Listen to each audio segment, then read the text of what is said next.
It has been said that when in the course of human events, an oppression so revolts its subjects that it becomes necessary to alter or abolish the means of that tyranny. Is it that time when our Bill of Rights is defiled every day?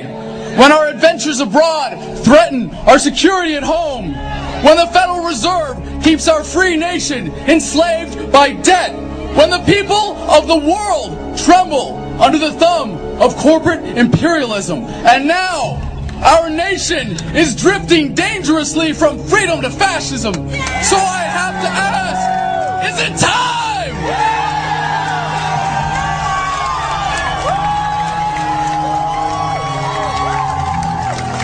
The time is now. The threat is clear.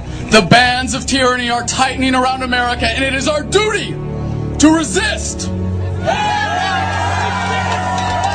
As empowered patriots, let us take stock of our commitment to the ideals upon which this country was founded. America without her freedoms is like a body without a soul. The challenge before the freedom movement is no less than to bring about a revolution of values, inspire a renaissance of American politics, and breathe new life into the tortured body of our nation. We will meet that challenge with courage and love, and as always, we the people will prevail!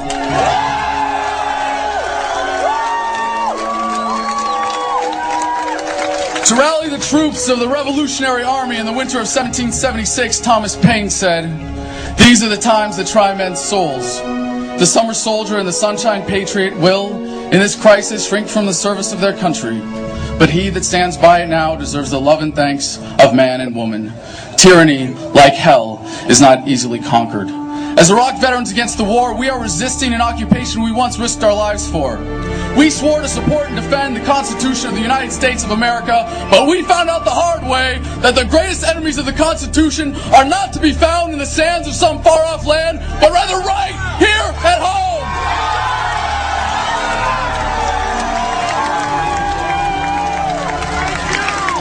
We are your new winter soldiers, and we are still defending America. We bring the values, skills, and commitment that make us warriors to the fight before us today.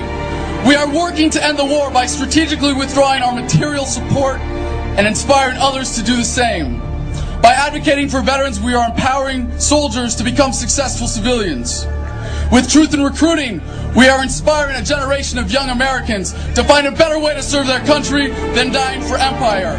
And by supporting those who are actively resisting, we inspire further resistance and ensure that soldiers still have the right, as is their duty, to disobey illegal orders. I will not tell you that the Band-Aids applied by Democrats and Republicans will heal us. I will not pretend that everything is just going to be okay while we are bled dry by tyrants. And if it takes the last full measure of devotion, I will not allow the same fate to befall this country. This young movement is getting past the external wounds to the greater evils plaguing this nation. We know that the greatest threat to American security is the current corruption of our government. No politician has ever ended a war. Civil rights were won in this country not by any legislator, but by a movement. I have great hope for America, but it comes not from any election. No, my hope comes from you. Our tragic love affair with the state has led us to put far too much trust in a government that we thought could improve our lives, but has instead come to rule our lives for us. We have become, as a people, like a frightened, battered, beat-down victim of an abusive relationship. A servile, unquestioning, obedient people will always produce tyrants. We must, as a nation, once again, embrace defiance, rebellion, and resistance.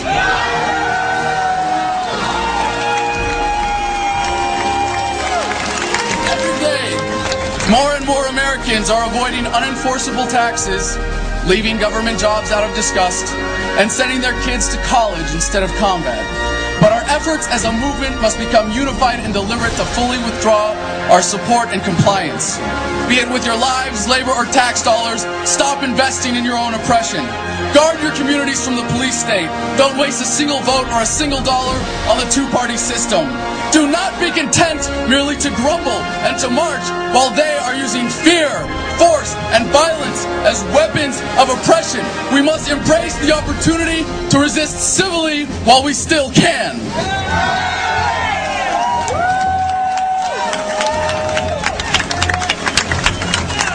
We are compelled to be here for many different reasons, and there is strength in our diversity. As within Iraq Veterans Against the War and Veterans for Peace, we don't need to be uniform to be unified. Take a look at the thoughtful, passionate people that surround you on this field and throughout this country. Do not leave here today without meeting a new brother or sister in the struggle. Take with you the inspiration to share your passion with someone who does not know they are yet part of our movement. Seek out where you can be most effective in the cause of liberty. Challenge our force-fed culture of questioning conformity and compliance. And embrace a world that is not defined by the politics of fear, our obedience-producing schools, or the false prophets of the corporate media.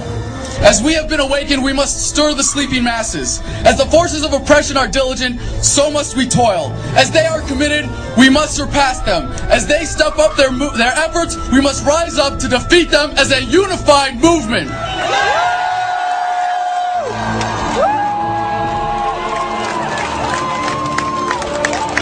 We have been labeled rebels, traitors, enemies of the state. All terms King George would have used to vilify our founders.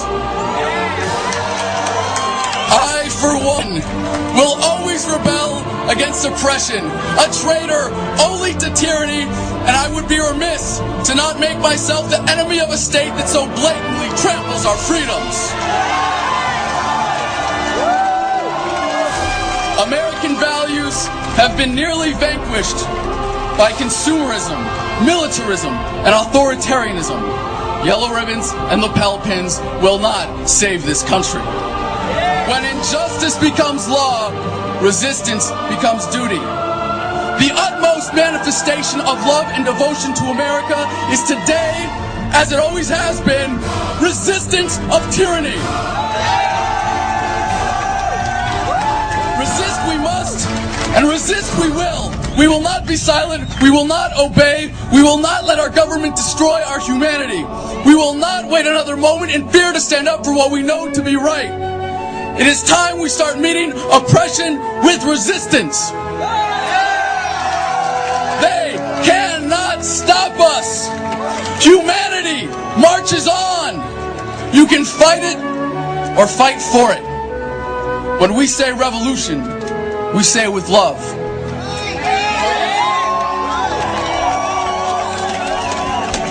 As we march onward from this place where we have pledged to each other our lives, our fortunes, and our sacred honor, let us embrace the struggle, cherish the fight, and live in that love. The passion of our hearts will be raised with our fists!